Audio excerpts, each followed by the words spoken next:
3, 2, 1... Salut tout le monde, comment ça va en samedi? Ce samedi pour lequel vous avez choisi en début de semaine sur mon canal Instagram que nous partions en mode coast to coast. Et le sujet du coast to coast que vous avez sélectionné concernait Chris Paul. C'est vrai que l'arrivée du meneur du côté de San Francisco fait beaucoup parler, et beaucoup se demandent si le management de Golden State n'a pas fait une erreur. Du coup aujourd'hui c'est là-dessus qu'on va se focus, c'est cette situation-là qu'on va analyser. Alors pour ça, on ne perd pas plus de temps, et c'est parti. Chris Paul peut-il vraiment aider les Warriors à remporter le titre ?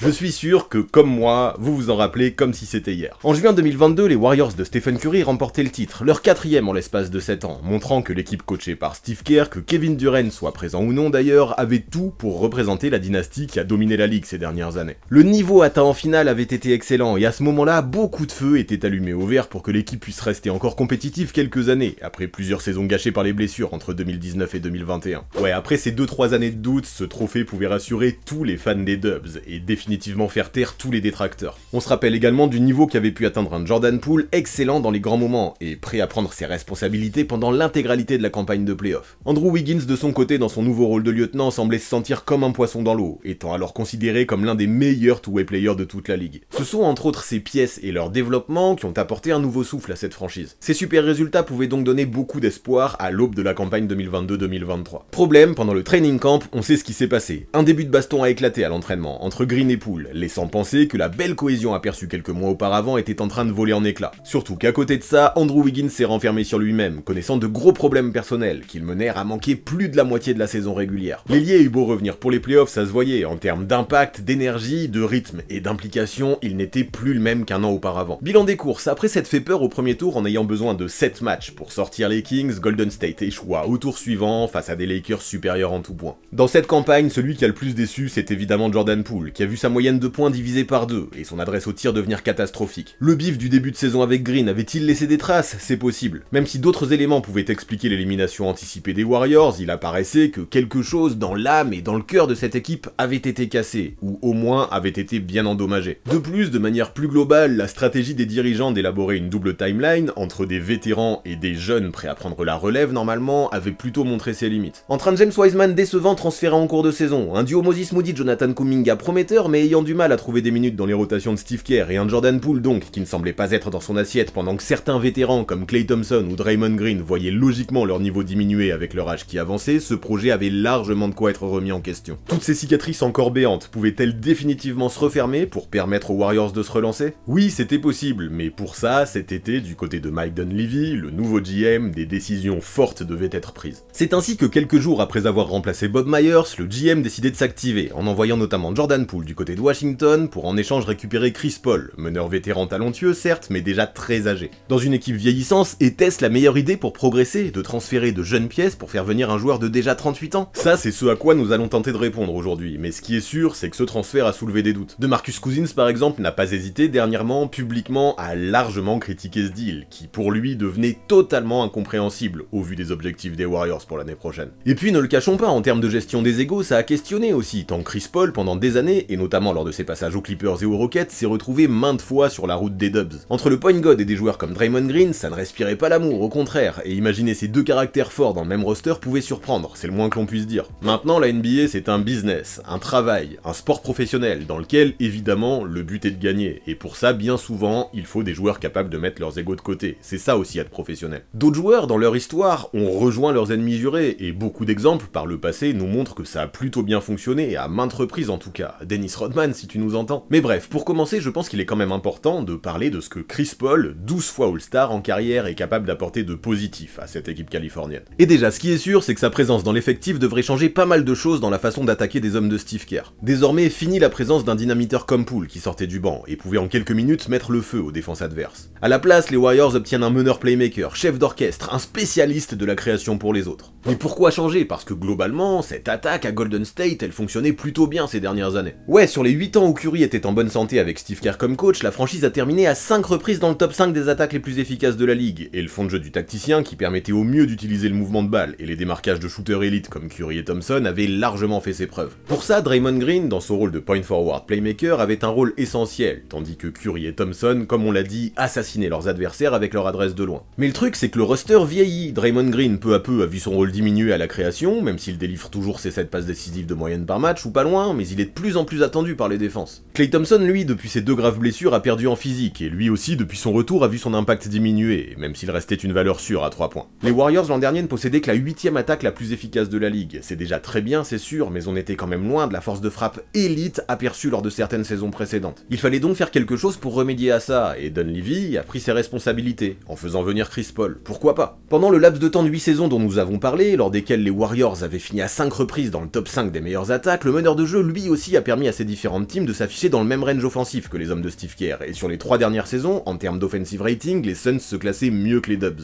Là, le raccourci est facile. Ajouter un meneur de jeu qui a l'habitude de rendre ses attaques élites dans une équipe qui justement cherche à redevenir élite offensivement, forcément ça a du sens. Associer l'un des meilleurs organisateurs all-time de la ligue à certains des meilleurs shooters all-time de la ligue, oui, c'est forcément kiffant, et ça peut faire de très gros dégâts, au moins sur le papier. Sauf que ça, c'est bien beau, mais on le sait, cumuler masse de gros noms sur une feuille de match ne suffit pas pour gagner des titres. Alors concrètement, comment ça peut marcher, l'attaque des Warriors avec Chris Paul? Eh bien, je dois le dire, sur ce côté-là, je suis quand même plutôt enthousiaste. Si l'association Green-Curry est toujours performante, elle a ceci dit montré certaines limites ces dernières saisons, surtout que quand l'un ou l'autre est absent, ou se repose sur le banc, son binôme se retrouve alors face à plus de difficultés. Ce n'est pas un hasard si Steve Kerr, dans ses rotations, tente constamment de mettre ces deux hommes ensemble sur le terrain, tant leur complémentarité est flagrante. Et la question, c'est est-ce que le point guard peut trouver une place là-dedans, dans une attaque qui se base sur la circulation du ballon, et des joueurs, lui qui est plutôt un maestro du pick and roll? Eh bien, ce qui me plaît, c'est que comme on l'a dit, aujourd'hui, la façon d'attaquer des Warriors est connue, les coachs maîtrisent ça à la perfection, et les défenses arrivent à s'adapter de plus en plus. La saison passée, ça s'est vu, en empêchant Draymond Green de créer, les adversaires obligeaient Stephen Curry à faire un maximum de choses tout seul, du shoot à la création pour les autres. Bien sûr, le chef est capable d'occuper ce rôle au vu du talent et du QI basket qu'il possède, mais en contrepartie, dans ces conditions, l'attaque des Warriors était beaucoup moins fluide. Les Dubs avaient beau jouer avec le rythme le plus élevé de la NBA, ils faisaient partie aussi des 2 teams qui perdaient le plus de ballons dans toute la ligue, une combinaison qui mène rarement à la victoire. Les Warriors avaient besoin de pratiquer un basket plus propre, et peut-être de trouver une nouvelle façon de jouer. C'est ce que Stephen Curry a essayé de faire pendant les playoffs, avec un rôle plus porté sur l'organisation que sur le shoot en sortie de démarquage, lui qui a appelé beaucoup plus de pick and roll qu'à son habitude. Ça, on l'a aperçu notamment lors de la série face aux Lakers, qui ont mis une grosse pression défensive sur Green et Curry. Le meneur a réussi à s'en sortir individuellement, pas de problème, il a l'intelligence pour ça, et sa moyenne de 7,5 passes décisives sur la série est là pour le prouver. Le souci, c'est que si tu utilises trop Curry en tant que créateur, tu te prives de certaines de ses meilleures qualités de scoreur. C'est ce qui s'est passé, Darvin Ham avait mis le doigt là où ça faisait mal. En forçant Curry à adopter un rôle plus organisateur, sa stratégie a porté ses fruits, et les Lakers ont éliminé les Warriors en 6 matchs. Le système de Steve Kerr avait eu beau faire ses preuves pendant de très longues années, là, l'an dernier, ça semblait assez flagrant. Les Warriors manquaient de variété offensive face à des équipes capables de s'adapter. Et là, ce qui est intéressant, c'est qu'avec l'avenue de Chris Paul, le chef pourrait largement être soulagé de ses tâches à la création, vu que le point guard possède tout simplement l'un des meilleurs ratios passes décisives balles perdues de toute l'histoire de la NBA, lui qui plusieurs fois l'a montré dans sa carrière est capable d'être un expert du playmaking sur jeu placé. Il peut contrôler l'attaque, notamment lors des moments clés, mais aussi faire preuve de patience, prendre les bonnes décisions, et surtout prendre soin du ballon comme personne ne le fait actuellement en NBA. Les Warriors manquaient d'un joueur capable de relayer le chef pour dicter le tempo en attaque pendant que lui continuerait à se démarquer et à prendre ses shoots, et Chris Paul, au moins dans ce domaine-là, semble parfaitement être l'homme de la situation. Son côté facilitateur de luxe semble tout à fait complémentaire à ce dont a besoin Curry pour briller dans le secteur où il possède le plus de qualité, le jeu off-ball. Dans cette optique, l'arrivée du meneur, au moins sur le papier, pourrait permettre aux Warriors d'organiser leur attaque différemment, il y en avait besoin, et en termes de création, l'arrivée de CP3 peut sembler hyper prometteuse, lui qui l'an dernier encore tournait à près de 9 caviars en moyenne distribués par rencontre.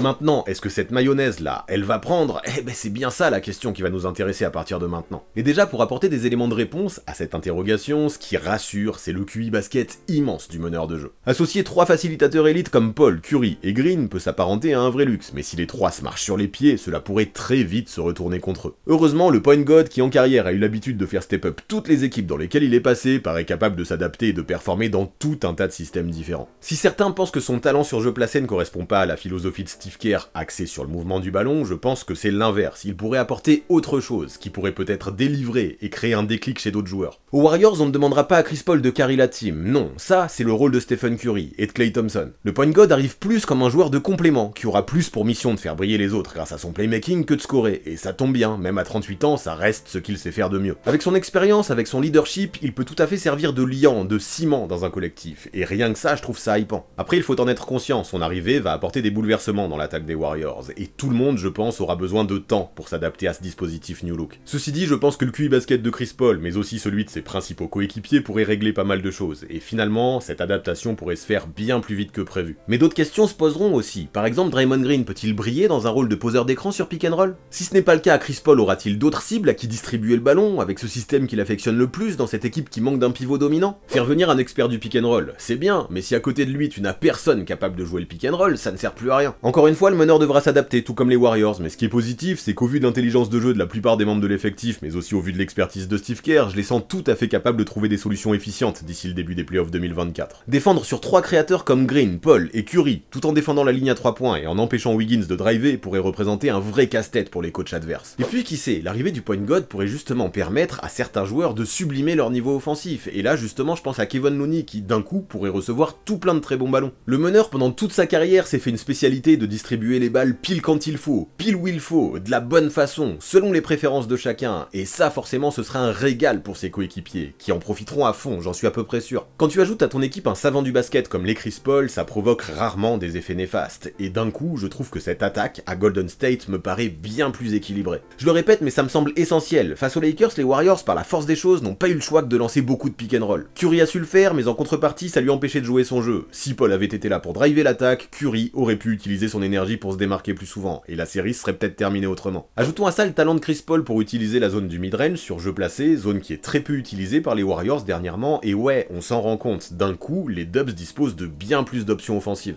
Eux qui galéraient à varier leur jeu jusqu'à maintenant, afin de libérer Curry le plus souvent possible, semblent posséder une panoplie d'armes inédites jusque-là, ce qui peut être très positif. La clé, comme bien souvent, sera la façon d'associer toutes ces pièces ensemble, afin qu'elles puissent se compléter du mieux possible. Pour ça, évidemment, l'adaptation sera la clé, et pour que tout se déroule au mieux, il faudra trouver du liant sur le terrain, mais aussi dans le vestiaire, ce sera primordial. Parce que ouais, on peut faire des raccourcis très rapides et dire que non, deux gros caractères comme Chris Paul et Draymond Green dans le même vestiaire, forcément ça va exploser, ça ne marchera pas. Je peux comprendre ce constat à ces hypothèses, mais je n'y crois pas, tant les deux hommes sont des compétiteurs ultimes, prêts à faire tous les sacrifices qu'il faudra pour gagner. Draymond Green en a déjà parlé cet été, si jusque-là il détestait Chris Paul, c'est qu'il était trop comme lui. À faire preuve de vie, c'est à mettre des coups bas pour maximiser les chances de victoire. Affronter un adversaire de ce type, c'est forcément une plaie, mais quand d'un coup tu l'as dans ton équipe, je pense que ça peut représenter une vraie force d'avoir deux joueurs comme eux qui peuvent rentrer dans la tête des arbitres et de leurs adversaires. Les deux hommes sont de vrais combattants, et je suis de ceux qui pensent que les associer tous les deux, en termes de caractère, pourraient représenter un cocktail explosif, mais dans le bon sens du terme. C'est peut-être la première fois de sa carrière que Chris Paul devra autant s'adapter, mais s'il veut gagner un titre, il devra passer par là, et il en est conscient. Sa personnalité, sa compétitivité, son QI basket et l'intelligence de jeu de ses coéquipiers me laissent penser qu'il y arrivera sans trop de problèmes. Et puis ce qu'on lui demandera principalement de toute façon, ce sera toujours de mettre en valeur les autres. Dans un autre système, certes, mais peu importe, c'est ce qu'il sait faire de mieux. Aujourd'hui, du côté de Golden State, dans les discours, tout le monde semble ultra enthousiaste vis-à-vis de l'arrivée du meneur de jeu. De plus, j'aimerais évoquer un autre aspect de la personnalité de Chris Paul qui me semble intéressant, sa faculté à prendre les jeunes sous son aile, afin de les former. Après avoir passé tant d'années à la tête du syndicat des joueurs, le point guard a gagné masse de respect dans la ligue. Son passage à OKC a montré à quel point, en tant que mentor, il avait été capable de débloquer certaines choses chez Shai Gilgeous-Alexander. La même chose a eu lieu à Phoenix avec Devin Booker, et plus tôt dans sa carrière à Los Angeles avec DeAndre Jordan. Alors pourquoi ne pas imaginer que des jeunes comme Jonathan Kuminga ou Moses Moody par exemple pourraient progresser à son contact? Je pense qu'il y a un monde où cette hypothèse a beaucoup de chances de se matérialiser pour de vrai. Quand il est arrivé au OKC, beaucoup le pensaient déjà rincé, et même s'il a aujourd'hui 4 ans de plus, les mêmes discours circulent toujours actuellement à son sujet. Cependant, il avait fait du Thunder l'équipe surprise de la campagne 2019-2020, permettant même à la franchise d'accrocher les playoffs, alors que tout le monde les voyait truster la fin du classement. Mais le meneur, est-il toujours capable d'avoir un tel impact? Je comprends totalement qu'au vu de la baisse de son niveau de jeu, lié à l'avancement de son âge, ces dernières années on puisse avoir de réels doutes. Et justement du coup, si on part sur les points sur lesquels j'ai le plus de doutes, j'aimerais commencer à parler de la défense. Oui, dans sa carrière, le point guard a reçu 9 fois les honneurs des sélections All-Defensive, un chiffre énorme. Cependant, cela fait maintenant 6 ans que cela n'a plus eu lieu. Ça c'est surtout la faute à un corps qui vieillit et une explosivité qui diminue, ce qui forcément impacte négativement ce qu'il est susceptible d'apporter de ce côté-là du terrain. Bien sûr là encore, il compensera avec sa science du jeu et du placement, mais aussi grâce à ses mains actives, lui qui est toujours capable de faire partie des tout meilleurs intercepteurs de la ligue. Néanmoins on l'a vu, et notamment en playoff avec les Suns, il peut lui arriver d'être ciblé par des attaquants adverses plus explosifs, face auxquels aujourd'hui il n'est plus capable de tenir la route. Curry a beau être devenu un défenseur très qualitatif, ce ne serait pas du luxe de le soulager un peu de ce côté-là du terrain, afin qu'il économise son énergie davantage pour l'attaque. Chris Paul est-il toujours capable d'être un bulldog défensif à 38 ans? Je ne pense pas. Pour moi, aujourd'hui, il est devenu un défenseur average, pas plus. Et vu qu'à côté de ça, Klay Thompson, en plus depuis ses blessures, peine à retrouver le niveau élite qu'il avait défensivement, de ce côté-là du terrain, ça peut être problématique. Bien sûr, derrière eux, il y aura d'autres possibilités, comme Corey Joseph par exemple, qui vient de signer, et qui aura clairement pour rôle premier d'apporter un max de ténacité défensive. Moses Moody, de son côté, qui progresse année après année, a lui aussi tout le potentiel nécessaire pour devenir un stopper, mais jusque-là, ces deux hommes représentent plus des solutions alternatives que des solutions fiables à coup sûr. Si à mes yeux, l'arrivée de Chris Paul pourrait faire beaucoup de bien offensivement à ces Dubs, la défense sur les lignes arrière pourrait-elle poser beaucoup plus de questions. Steve Kerr devra donc faire preuve de génie pour trouver des solutions, parce que même si les Warriors pratiquent le jeu offensif le mieux huilé au monde, ça n'ira pas jusqu'au bout si tous les soirs, en contrepartie, ils se font ouvrir par les arrières adverses. Surtout qu'avec Chris Paul, vous l'avez compris, la question de l'âge revient tout le temps, notamment pour le déclin logique que les années entraînent, mais aussi pour les blessures que ce phénomène engendre. Le point guard depuis son arrivée à Phoenix en 2020, c'est de moins en moins de matchs joués, saison après saison. De 70 lors de la campagne 2020-2021, il est passé à 65 l'année suivante, pour enfin n'en disputer que 59 lors du dernier exercice. C'est inquiétant, surtout que la saison passée en playoff, une blessure à l'aine l'a privé de la majeure partie de la série face à Denver, perdue par Phoenix. Aujourd'hui, Chris Paul, il faut le dire, a beaucoup de kilomètres à son compteur, et son corps semble de moins en moins capable de résister lorsque les moments les plus intenses de la saison arrivent. Et le truc qui me laisse pessimiste dans cette situation, c'est que ce genre de blessure arrive de plus en plus souvent, mais surtout en post-season. En 2021, le meneur, dès le premier tour, fut touché à l'épaule. S'il a continué à jouer, il a peu à peu aggravé sa blessure, puis a manqué 2 matchs en raison du Covid.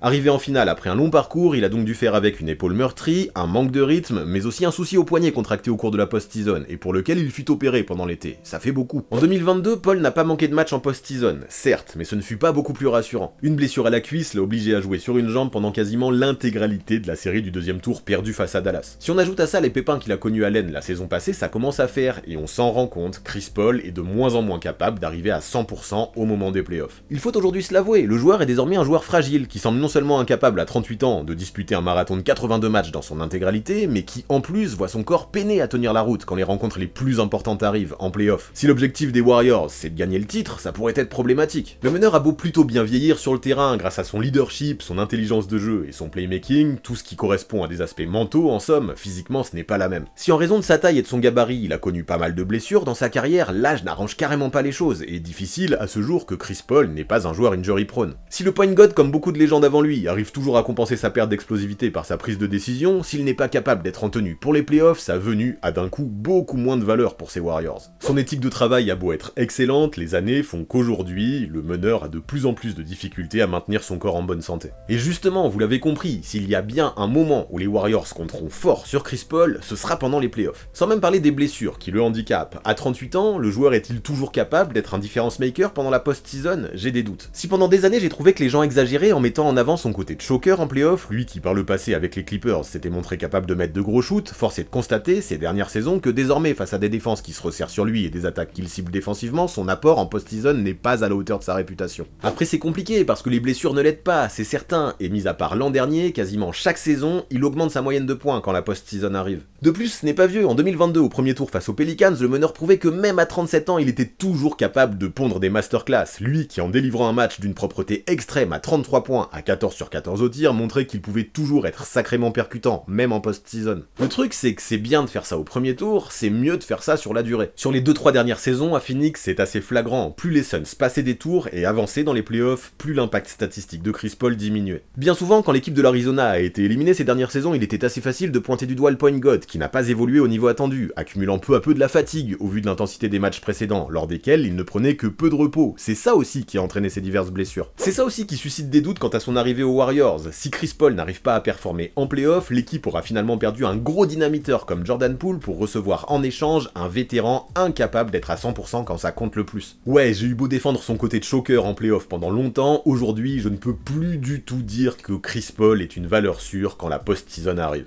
Lui a clairement dit qu'il ne voyait absolument pas sa future saison à Golden State comme un jubilé. S'il vient, c'est pour performer, pour gagner un titre, il s'entraîne quotidiennement pour ça. Cependant, pour accéder à cet objectif, il faudra un Chris Paul à 100% physiquement au moment des playoffs, et ça, avec l'âge, il semble y avoir de moins en moins de chances pour que ça arrive. Là, en gros, avec Chris Paul, on a un joueur qui peut transformer le jeu offensif des Warriors, certes, mais qui suscite de gros doutes dans son jeu défensif et dans son physique. Alors sachant tout ça, comment faut-il l'utiliser pour qu'il puisse maximiser ses qualités chez les Warriors, et notamment au moment de la post-season? Aujourd'hui, la rotation de l'équipe, même si certaines tendances se dessinent, n'est pas gravée dans le marbre, et Steve Kerr se laisse jusqu'au training camp pour prendre une décision. Le point guard sera-t-il dans le 5 de départ ou pas? Elle est bien là la question. S'il est possible d'élaborer un line-up très small ball comme Kerr les affectionne, en associant Curry et Paul à la main, cela enverrait Kevon Looney sur le banc. Pourquoi pas, mais l'équipe californienne pourrait alors largement manquer de taille face à certains adversaires, mais aussi de défense au périmètre. En gros, on déshabillerait la défense pour habiller l'attaque. Je veux bien, hein, mais est-ce que ça peut réellement fonctionner? De plus, attention à ne pas over-responsabiliser le meneur de jeu en saison régulière en lui donnant trop de minutes. On l'a compris, le déclin de son corps est réel, et ce ne serait pas du luxe de l'économiser en saison pour qu'il puisse arriver en playoff au top de sa forme physique, si c'est encore possible. D'un autre côté, ce n'est pas tous les jours qu'on a la chance d'accueillir un futur Hall of Famer au playmaking élite, comme peut l'être Chris Paul. L'an dernier, les soucis offensifs de l'équipe étaient flagrants quand l'intensité montait, et il serait dommage de ne pas capitaliser à fond sur le potentiel que Chris Paul détient dans l'idée de transformer l'attaque et de la rendre performante, lui qui en plus de ça a toujours été titulaire pendant les 18 ans qu'il a passé en NBA, jamais il n'a commencé sur le banc. Bon après, je n'ai pas de doute sur le fait qu'il a la maturité suffisante pour assumer un nouveau rôle, et que dans la seconde unit, il aura les qualités nécessaires pour mettre tout plein de monde en valeur. En revanche, est-ce que ce ne serait pas dommage de se priver de ses qualités offensives pour bonifier le 5 de départ aussi? Je pense que si. Voilà pourquoi personnellement je pense que la place de Chris Paul sera dans le 5, malgré les failles que ça pourrait engendrer. Améliorer le banc c'est bien, mais si ton objectif à Golden State c'est de gagner un 5e titre en 9 ans, il faudra trouver des solutions pour faire progresser le line-up de titulaires, et pour ça, Chris Paul, dans plusieurs domaines que l'on a évoqués précédemment, pourrait être un maillon essentiel. Cependant attention, il faudra l'utiliser avec parcimonie, être précautionneux avec son corps, et c'est là que ça complique les choses, parce que j'ose penser que les Warriors auront besoin d'un Chris Paul présent, tout le temps, en playoff mais aussi en saison. Ce serait quand même dommage de se retrouver avec un match-up défavorable sans l'avantage du terrain dès le premier tour, parce qu'on a trop voulu protéger CP3 pendant la régulière. Surtout qu'il n'est pas le seul à vieillir, et des gars comme Stephen Curry, Klay Thompson et Draymond Green auront eux aussi besoin de repos, ce qui pourrait donner envie d'utiliser encore plus le meneur, pour leur permettre justement d'aller davantage sur le banc. C'est un petit peu là que se situe tout le paradoxe. Pourtant, c'est l'équation que Steve Kerr devra absolument résoudre pour la saison à venir. Ce dispositif small ball, je veux bien y croire, à condition de gérer les minutes de chacun suffisamment bien pour que tout le monde arrive à 100% au coup d'envoi de la post-season, ce qui évidemment est bien plus difficile à faire qu'à dire. Le point intéressant je trouve, si tu l'utilises avec la first unit, c'est que tu auras moins besoin de son scoring et de ses drives, ce qui pourrait le protéger de certaines blessures. Avec la seconde unit, certes il pratiquera peut-être un jeu qui lui correspondra plus, et pour insister sur le pick and roll. Ceci dit, on attendra de sa part qu'il soit percutant également, qu'il attaque le cercle, et dans ces situations, son corps pourrait ne pas tenir. C'est bien pour ça que je testerai en tant que titulaire. Dans ce rôle, il aurait plus de minutes, oui, mais ça lui permettrait de se focus essentiellement sur le playmaking et le jeu au périmètre, tout en restant éloigné des coups que pourraient lui donner les big men. Il n'aurait plus besoin non plus d'aller poster les meneurs adverses comme il aime le faire. Non, son rôle ne sera pas là, et justement, ça pourrait l'éloigner d'un certain danger. De toute façon, le meneur l'a dit, il est prêt à accepter tous les rôles. C'est déjà positif, mais le plus gros du travail restera à faire. Kerr aura donc la lourde tâche de tailler à Chris Paul un costume sur mesure, qui lui permettrait de mettre ses qualités en valeur auprès des titulaires, tout en le protégeant du danger des blessures inhérentes à ses 18 ans de carrière passée en NBA sur les terrains. Là encore, c'est largement plus facile à dire qu'à mettre en place. Et puis sait-on jamais, s'il connaît une grosse blessure lors des premiers mois de la saison régulière, à quel point ça pourrait affecter l'alchimie de l'équipe. Ça aussi c'est à prendre en compte, vu comment le meneur aura besoin de temps de jeu pour prendre ses marques dans ce nouveau dispositif, et les inquiétudes sont réellement présentes. Alors si l'on fait le bilan de tous ces éléments, Chris Paul est-il vraiment capable d'aider les Warriors à aller le choper, ce 5e titre en 9 ans? Sur le papier, oui, basketballistiquement parlant, il semble avoir les qualités requises pour apporter tout ce qu'il manque à ses Warriors à l'heure actuelle, au moins d'un point de vue offensif. Vous l'avez compris, c'est plutôt sur l'état de son physique que j'ai des doutes, et sur sa capacité à le maintenir en forme jusqu'à la fin des playoffs. La formule magique paraît difficile, presque impossible à trouver. En fait, avec lui, j'ai un petit peu le cul entre deux chaises, et je vous promets que ce n'est pas confortable. Rien qu'avec sa capacité à prendre soin du ballon, à apporter d'autres choses et à mettre en lumière ses coéquipiers, l'arrivée de Chris Paul peut représenter une plus-value certaine. Ajoutons à ça qu'à Golden State, tout le monde semble prêt à mettre son ego de côté et l'accueillir à bras ouverts, et oui, dans un monde parfait avec lui, les Dubs sont tout à fait en mesure d'aller chercher le titre 2024. Ceci dit, c'est une vision très bisounours, ça, de la situation du meneur, qui, année après année, voit son corps décliner. Est-il capable, aujourd'hui, avec son âge et son historique de blessures, de disputer une saison pleine et surtout une campagne de playoff pleine avec les Warriors? Je dois avouer que j'ai de gros doutes. Alors si je me mouille, je pense que oui, le point guard peut apporter énormément dans le jeu, mais je pense que physiquement, il ne sera pas suffisamment affûté pour permettre à sa team d'aller au bout. Pourtant, je pense que CP3 devra être au plus proche possible d'une santé à 100% pour espérer s'octroyer sa première bague en carrière, et malheureusement à 38 ans, c'est triste, mais je ne l'en sens plus capable. C'est un peu pessimiste comme vision des choses, je l'admets, mais si je suis objectif, j'ai du mal à tirer d'autres conclusions. À Chris Paul maintenant de me faire mentir. C'est en tout cas tout ce que je lui souhaite au vu de son immense carrière.